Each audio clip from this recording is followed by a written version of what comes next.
Lampu ni dia ada banyak mod cahaya.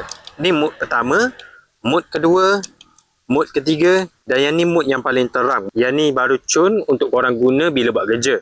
Yang ni lampu torchlight yang jenis portable, mudah untuk korang bawa mana-mana. Saiz dia kecil macam ni.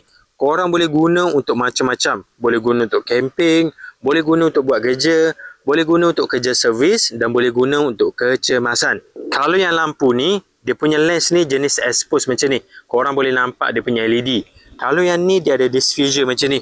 LED dia ni korang tak boleh nampak. Kalau ada diffuser macam ni, cahaya dia ni lebih soft. Untuk suluh direct dekat muka, yang ni dia tak silau. Kalau yang ni dia silau sikit. Kalau korang nak guna lampu untuk bawa pergi camping, untuk suluh direct dekat muka, pakai yang ada diffuser macam ni. Barulah mata korang tak sakit. LED dekat dalam dia tu, dia ada dua jenis warna. Campuran warna putih dan campuran warna oranye. Jadi dia punya cahaya ni, korang boleh adjust dia punya temperature. Dia ada 4 jenis.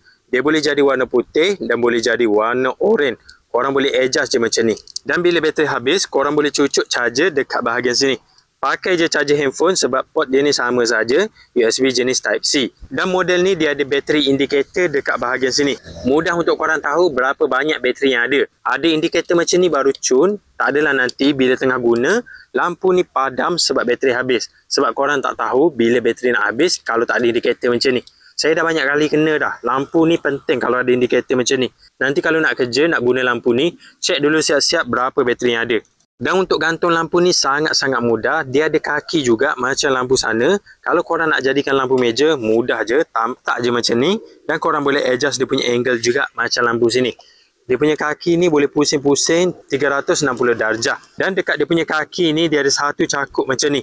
Kalau korang nak gantung dekat ranting pokok, nak gantung dekat kemah, pakai je dia punya cakup ni. Cakup dia ni pula jenis compact. Bila lipat macam ni, dia akan tersembunyi macam ni. Dan kalau korang nak guna untuk kerja, kalau korang ada tripod, boleh cucuk tripod dekat bahagian sini. Bila cucuk dekat tripod, korang boleh adjust dia punya angle bagi ngam dengan tempat korang buat kerja. Dan kalau korang nak mudah, gantung je pakai dia punya magnet ni. Dia ada dua magnet yang sangat kuat. Kiri kanan macam ni. Untuk lekat dekat besi, memang sangat padu. Lampu ni kalau korang standby dalam kereta, kalau tiba-tiba enjin kereta rosak, kalau ada lampu ni memang sangat function. Untuk repair, korang boleh tampal terus dekat hood kereta, terus suluh dekat bawah. Memang ngam, walaupun kereta rosak waktu malam, tetap korang boleh repair walaupun hari gelap.